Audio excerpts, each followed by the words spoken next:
सुनिए सुनिए सुनिए, सीधे बैठिए तो पहले आप लोग। कहानी सुनना है? ठीक है।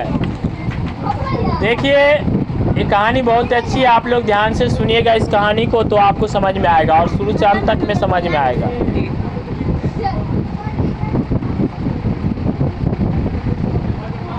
एक सोनू साव बनिया था, समझ गए? कहानी है, उसके दो लड़के थे। उनका क्या था? दो लड़का था। उनके दोनों लड़के का शादी इंद्रासन के परी से हुआ। किससे हुआ? इंद्रासन के परी से हुआ। तो इंद्रासन की परी प्रत्येक दिन क्या करते थे? सबको खिला पिला देते थे और रात में वह इंद्रासन में देवांगनाएं थी ना, इंद्र की, इंद्रासन से आए थे ना, तो रात के वो चले जाती थी दोनों। कैसे चली जाती थी पता है? वो एक सोहिजन का पेड़ था, तो सोहिजन का पेड़ जो था, वो सोहिजन का पेड़ जैसे रात में उस पर बैठता था और अपना जादू लगा देता था, वो सीधे चले जाता था। वो सीधे चले जाता था इंद्रासन में और वहाँ पे उस पेड़ को रख देता था, लगा देता था और वहाँ जा कर के अपना परी डांस नाच वगैरह कर करके, नृत्य कर करके और वहाँ से फिर रिटर्न आ जाते। मतलब इसी तरह से कई दिन सोनू साव बनिया जगता था ना, तो देखता था अरे रात दिन में तो पेड़ देखते हैं, रात में पेड़ नहीं रहता है। तो एक दिन सोचा क्या, पता नहीं, देखते हैं कि आखिर ये पेड़ जाता कहाँ है। तो सोनू साव बनिया, तो उनकी दोनों पुतों चली जाती थी रात में, इंद्रासन में चली जाती थी, ठीक है, और फिर वहाँ से 1-2 घंटा के बाद आ जाती थी। मंत्र ऐसे बोलती थी, वो अपने आप चला जाता था।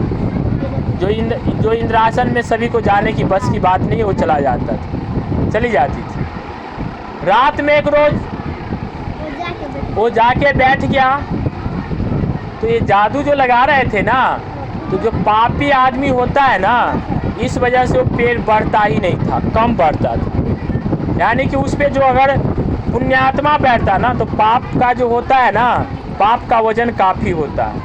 तो पापी माइंड के आदमी था, समझ रहे मेरी कहानी? सोनू साव बनिया बड़ी पापी नहीं थी, वो एकदम धर्मात्मा थी। हाँ, सच की कहानी। तो वो बनिया क्या, वो बैठ गए ना बेचारे, तो ये सोच रहा है कि थोड़ा चल तो रहा है लेकिन स्लो चल रहा है।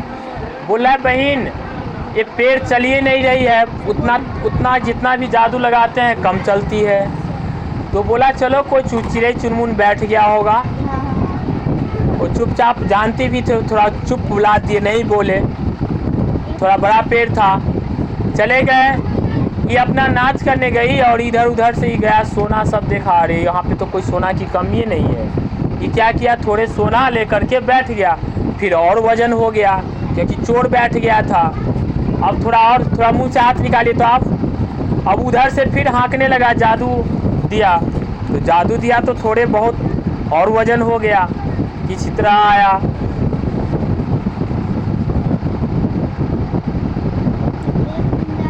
दूसरे दिन सोनू साव बनिया क्या सोचा, अरे आज गए तो इतना सोना लाए, आज एक बोरे लेके बैठ जाते। ये क्या किया, एक बोरा ले लिया, एक झोड़ा ले लिया, एक बैग ले लिया और अपना सब में सोना ही नाचने गई तब तक इंद्र के पास। और ये क्या किया, जितना था उसमें सोना सब कस लिया। सोना, हीरा, मोती, जवाहरात, जितने अच्छे अच्छे हीरे सब था वो सब रख लिया और कस लिया और पेड़ पे पहले जाके बैठ गया। जहाँ ही बैठा ना, आज इतना चोरी किया था तो पेड़ बढ़ ही नहीं रहा था। बोला क्या बात है बहन, आज तो पेड़ बढ़ नहीं रहा है।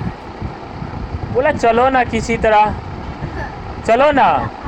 अब ये क्या बोल रहा है, बोल रहा है अब तो पोल खोलिए देते हैं। ये बोल रहा है चलो चलो हम ही है, कोई बात नहीं है, चलो। अरे दोनों औरत महिला शर्मा गई, है ना, शर्मा गई। वो ससुर था ना, फिर भी कैसा भी था तो ये लगा, अरे बात तो खुल गया मेरा, अब क्या होगा। ये क्या किया, दोनों वापिस वहीं से चले गए। जादू छूटा और समुद्र के तरफ उड़ रहा था। वो जादू जब ये छूटा ना कि तब ये गड़गड़ा के पूरे नीचे धरती खींच लिया, आकर्षित कर लिया अपने तरफ, पानी में चला गया। और सोनू साहब बनिया भी गया, सोना भी गया, हीरा भी गया, और दोनों परी भी अपने उसके घर छोड़ करके चले गए। तो कहानी अच्छा लगा? किस किस को अच्छा लगा? इसीलिए कहते हैं ज़्यादा लोभ नहीं करनी चाहिए, है कि नहीं। चलिए YouTube पर लाइक सब्सक्राइब शेयर आप लोग कर दीजिएगा।